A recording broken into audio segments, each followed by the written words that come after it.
Jemaat yang Tuhan Yesus kasihi, selamat pagi, shalom.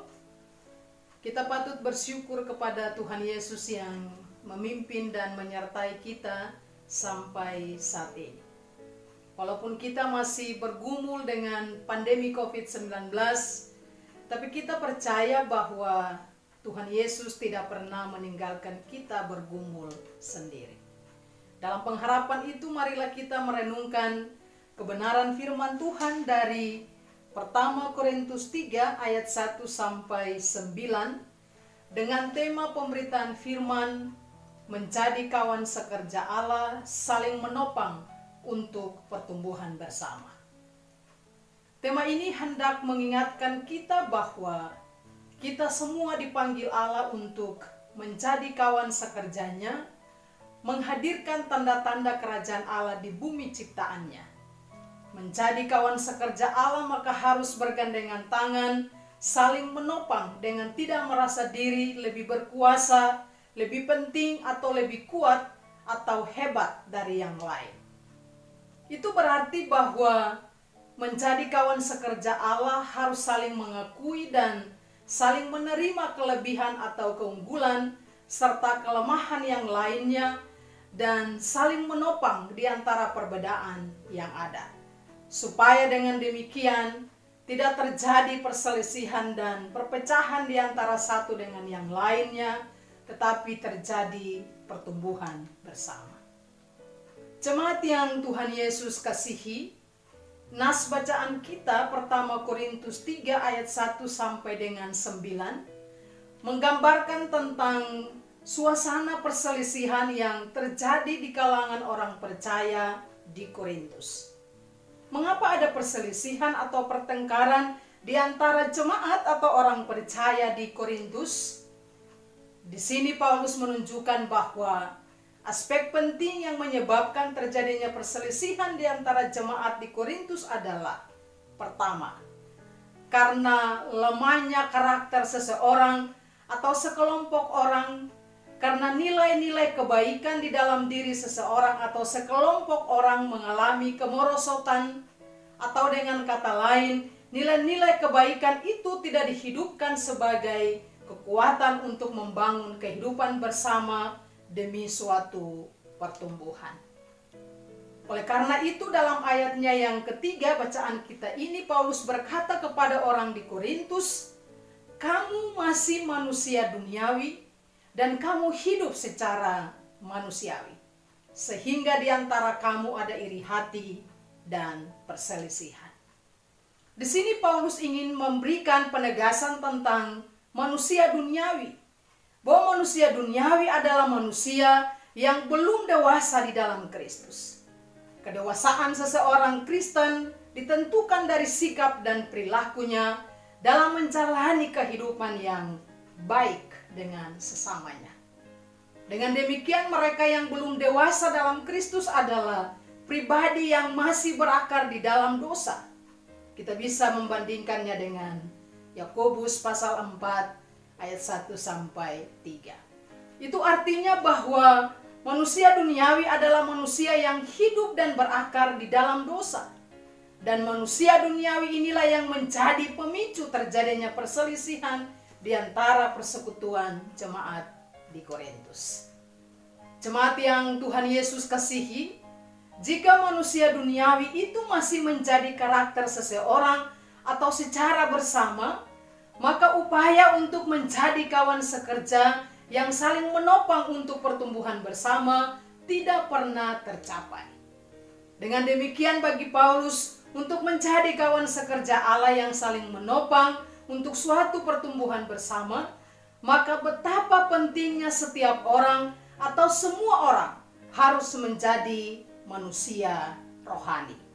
Kita bisa melihatnya juga dalam ayat 1 kebenaran ini.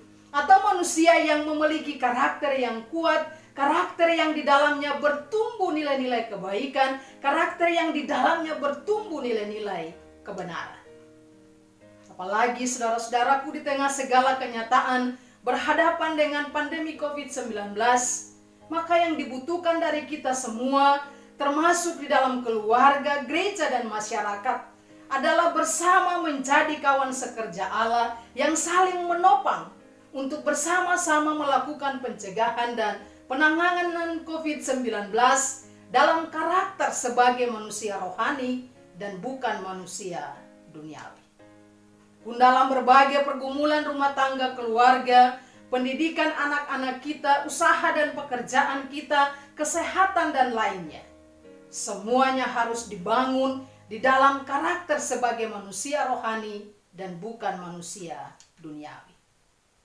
Jemaat yang Tuhan Yesus kasihi, hal yang kedua, ketika ada seseorang atau sekelompok yang mengklaim dirinya lebih kuat, lebih benar, lebih hebat dan lebih penting dari yang lain, maka perselisihan itu pun akan terjadi.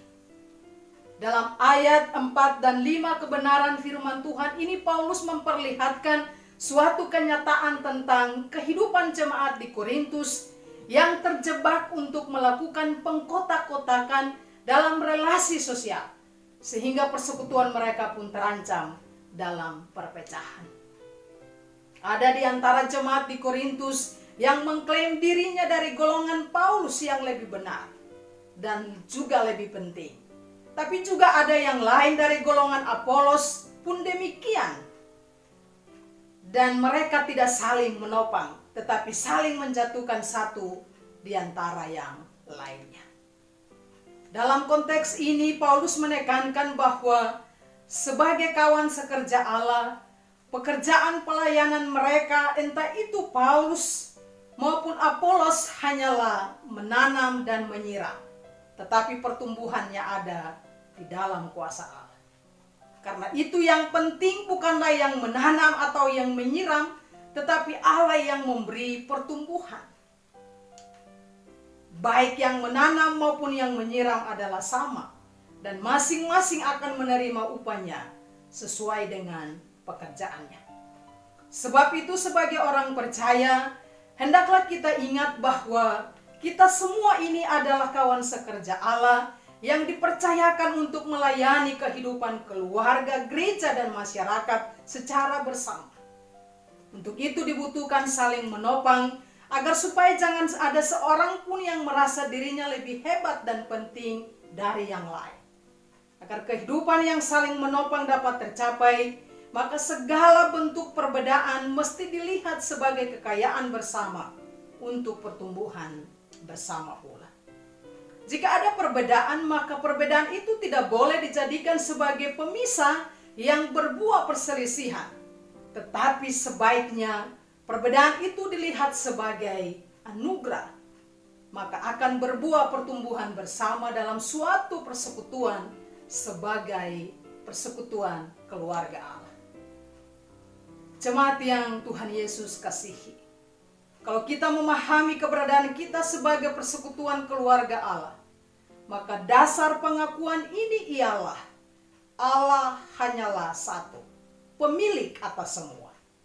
Perspektif atau pandangan ini harus terwujud di dalam sikap dan perilaku kita dalam hidup keluarga, bergereja, pun bermasyarakat. Menjadi orang percaya yang mengakui bahwa Allah hanyalah satu dan pemilik atas seluruh dunia, maka pengakuan itu berarti menempatkan diri dalam kesatuan dengan segala sesuatu milik Allah. Seperti yang disampaikan oleh Paulus dalam ayat 9, kebenaran firman Tuhan ini. Kamu adalah ladang Allah dan bangunan Allah. Ini menunjukkan bahwa Allah merupakan sumber utama dalam pelayanan jemaat, sehingga semua bentuk pelayanan harus dapat dipertanggungjawabkan kepada Allah. Hal ini yang diperingatkan Paulus kepada jemaat di Korintus tentang bagaimana layaknya menjadi kawan sekerja Allah dan dapat mempraktekkan seluruh hidup yang menjadi berkat bagi kehidupan bersama dan bukan untuk kelompok tertentu. Dan oleh karena itu kita harus menerima dan menghidupi kenyataan yang beragam atau berbeda itu sebagai persekutuan keluarga Allah yang tidak hidup hanya untuk kepentingan diri sendiri atau kelompok tertentu saja, tetapi untuk kepentingan bersama demi pertumbuhan bersama. Jemaat yang Tuhan Yesus kasihi, di tengah segala kenyataan hidup yang kita alami dengan setiap perbedaan yang ada di dalamnya, hendaklah menjadikan kita dan sesama sebagai kawan sekerja Allah yang hidup sebagai manusia rohani dan bukan duniawi, yang saling menopang satu dengan yang lainnya tanpa membeda-bedakan. Siapapun kita, entah itu pelayan dan umat, pemimpin dan bawahan, suami dan istri, orang tua dan anak-anak, kita semua hanya alat saja. Tuhan menempatkan kita dalam kebersamaan untuk saling melengkapi dalam membangun hidup bersama. Kita semua memang berbeda, beragam dalam banyak hal. Tapi Tuhan menempatkan kita hidup bersama dalam satu persekutuan untuk mengajar kita bertumbuh dalam keberagaman. Untuk semua ini diperlukan kerendahan hati untuk saling menerima satu dengan yang lainnya, bersedia menjadi sama dengan yang lain tanpa menonjolkan diri dan tidak selalu menjadi yang utama. Dan ingat bahwa fokus atau perhatian kita bukan pada perbedaan, tetapi pada Allah. Oleh karena itu, apapun yang kita lakukan, lakukanlah dengan segenap hati seperti untuk Tuhan dan bukan untuk menonjolkan manusia. Karena baik Paulus yang menanam dan Apolos yang menyiram, yang penting adalah Allah yang memberi pertumbuhan.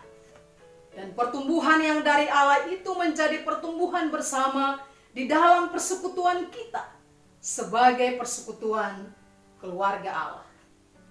Tetaplah hidup dalam persekutuan sebagai keluarga Allah yang saling menopang satu dengan yang lainnya. Tuhan Yesus memberkati kita semua. Amin.